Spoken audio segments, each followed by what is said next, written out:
M5 MacBook Pro is officially the new kid on the block, packing brand new silicon and a price tag $400 cheaper than the M4 Pro model. On paper, that sounds like an absolute steal, right? But honestly, it might be one of those too good to be true situations. Stick around as we dive deep into the design, display, battery life, performance, and those cameras to show you why the M5 MacBook Pro might not be the better option. Hey, I'm Olive, your host here at Versus.com, and don't forget you can join our community by hitting the join button below for exclusive videos, early access, and much more. And here's a shout out to Ben for becoming an Ultra member.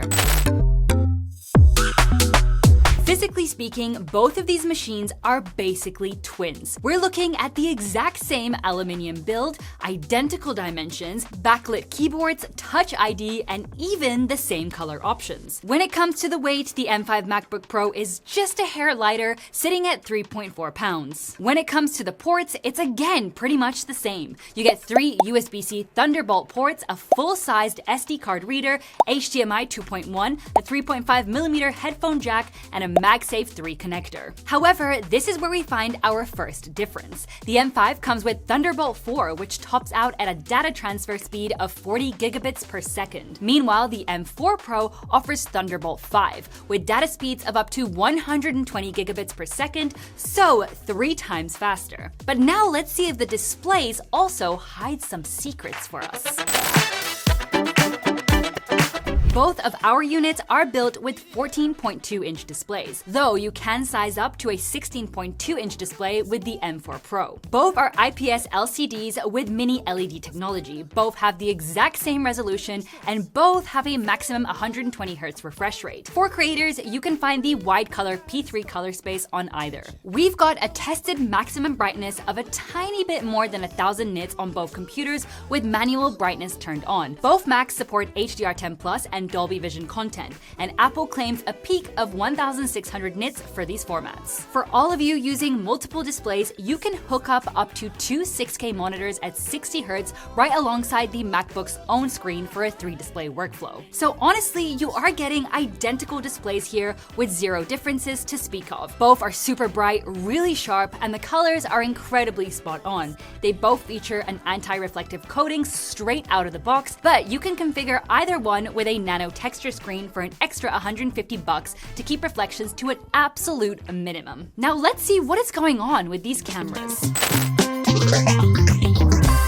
Here we've got identical 12-megapixel center stage cameras on both, and you can film at a maximum of 1080p. Here's a quick look at the kind of quality you can expect from either of these MacBooks. So here we have an example of what your video would look like if you were to do some type of call or anything like that. I think it looks pretty good, pretty clear so far. What do you guys think? Exposure seems well balanced, colors look good, but now let's switch off the lights, or at least dim them, and see how it handles low light situations. So now we have a very low light situation. I've completely turned off all the lights. Curtains are closed. What do you guys think? How does it look? I actually think it doesn't look too bad. I'm pretty well lit, but what's very cool is that there is an extra feature that you can click on called Edge Light. And what this does is basically it illuminates the edges of the screen to make sure that you are lit better. And look at that. That's actually very impressive. I think it is such a cool feature. As you saw, the dynamic range on these is handled pretty effectively. On top of this, you get extra handy features like Center Stage, which zooms in and tracks you to make sure you're always in the center of the frame. The audio from the built-in mics is also really good, so you're getting a solid setup for Zoom calls or remote meetings on both machines. If you have an iPhone, you can also use Continuity Camera for even better video quality. Quick side note, we've noticed a ton of you are loving the reviews, but you haven't officially joined the family yet. So if you're vibing with the content, why not hit that subscribe button? Also, don't forget you can find links for both of these MacBooks in the description below, so you can skip the extra typing and app hopping. Next, pay attention because we're checking out these speakers. This is another area where these two are basically twins. Both models come packed with a 6-speaker setup, and you've got to hear them for yourself. I need all the wins, yeah. Ain't no else, I gotta get a no call to quits, yeah. Gotta keep on moving no matter how hard it gets, yeah. Better move out the way, cause I'm coming with harder hits. My head is as hard as a brick, but I'm harder than all of this. We have virtually identical audio performance here. These speakers get incredibly loud and bring really punchy bass to the table. If you hate wearing headphones while binging movies, these speakers will absolutely do the trick. On top of that, like we mentioned earlier, you've got a 3.5mm headphone jack, so you don't have to be worrying about batteries on your headphones. But now let's get into the main event, performance. So obviously, we've got the Apple M5 and M4 Pro as the commanders-in-chief of these two bad boys. That sounds pretty straightforward, right? Well, not exactly. The M5 comes packing 10 cores split into 4 performance and 6 efficiency cores. Meanwhile, the M4 Pro actually has 2 versions. You can get a 12-core version with 8 performance and 4 efficiency cores, or a beefier 14-core model with 10 performance and 4 efficiency cores. But for some reason, Apple calls them both the exact same. On the graphics side, the M5 sports 10 GPU cores, while the M4 Pro jumps up to either 16 or 20 cores. For RAM, the M5 starts at 16GB and tops out at 32GB, but the Pro gives you way more breathing room with either 24 or 48GB. As for storage, both start at 512GB and can go all the way up to 4TB if you happen to have a massive collection of cat photos like me, because I do. Here's a full breakdown on performance specs. Our review units are the entry-level configurations with their specs highlighted in green. But to see what these chips can actually do, we pushed them through some real-world testing, starting with video rendering. Both MacBooks were plugged in during our testing. We started off rendering a 10-minute 4K video in Adobe Premiere Pro. Here, the M4 Pro took a massive lead, crossing the finish line more than 5 minutes faster than the M5. Interestingly, over in DaVinci Resolve, the M5 actually took the lead, though it wasn't by a huge margin, clinching the win by just 33 seconds. For the photographers out there, we exported a batch of 99 photos in Lightroom. The M5 absolutely crushed it in just over a minute, but the M4 Pro still came out on top, finishing the job in only 55 seconds. Now, benchmarks don't always tell the full story of day-to-day use, but they're still great for checking the absolute top performance. In Geekbench 6, for example, the M5 actually beats the M4 Pro in single-core performance,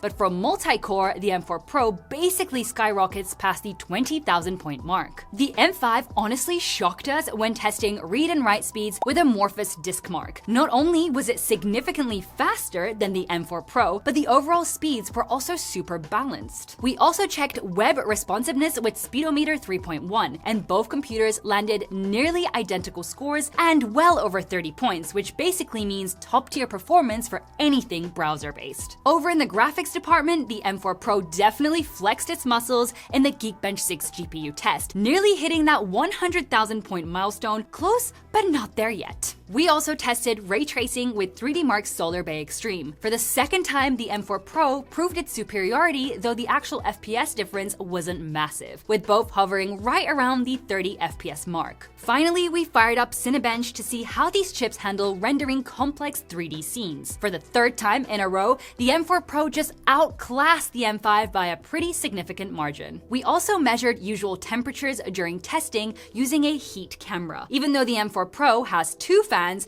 the single-fan M5 surprisingly stayed cooler, topping out at only 98 degrees on the surface. So as you can see, the M4 Pro still holds the crown for raw performance in almost every benchmark that pushes the chip to the limit. That said, in everyday, real-world scenarios, the gap isn't exactly a deal breaker since both of these are already high-performance beasts. But hey, if time is money for you, the M4 Pro is definitely going to shave some valuable minutes off your workflow.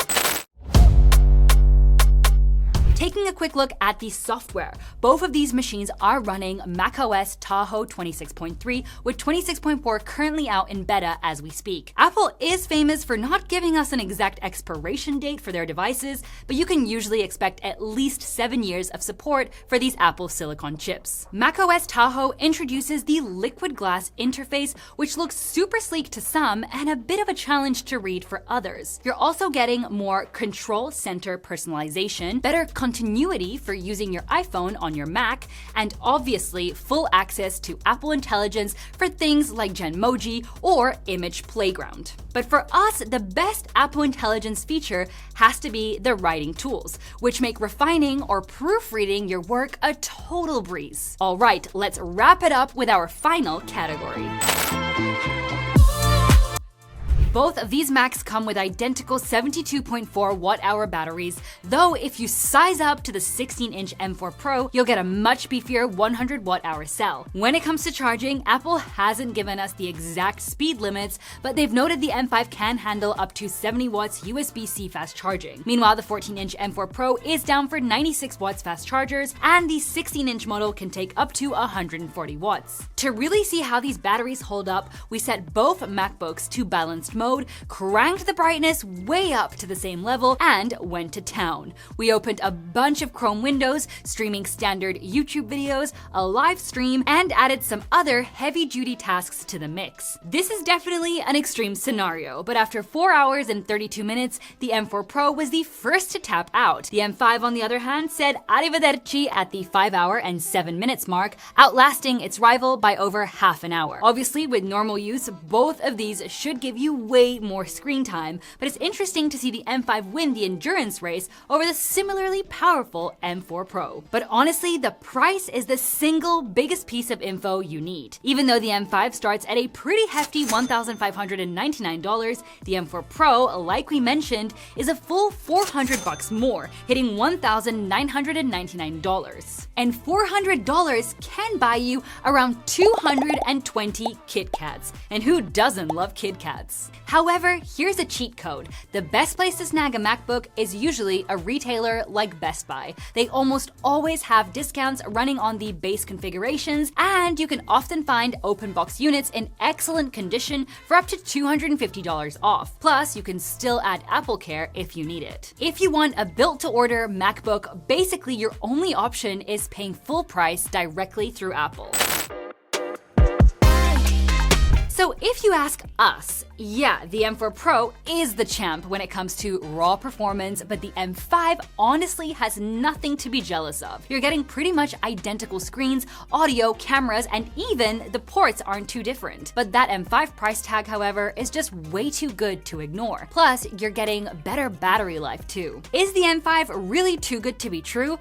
Honestly, maybe, but it's the real deal. We're betting most people will be more than happy with the M5 unless you're consistently pushing your machine with heavy-duty video editing, pro-level color grading, or complex 3D modeling that actually needs that extra horsepower. Oh, and if you're really considering snatching one of these, you can get those discounts we talked about using the links we've dropped in the description for you below. But now we want to hear from you. What do you actually use your MacBook for on the daily? Drop a comment down below. And before you go, check what's in the fridge for the third time today. Don't forget to give us a big thumbs up if you enjoyed this video and hit subscribe, as we're always testing new devices to help you make the best choice. We'll see you in our next video, and until then, take care.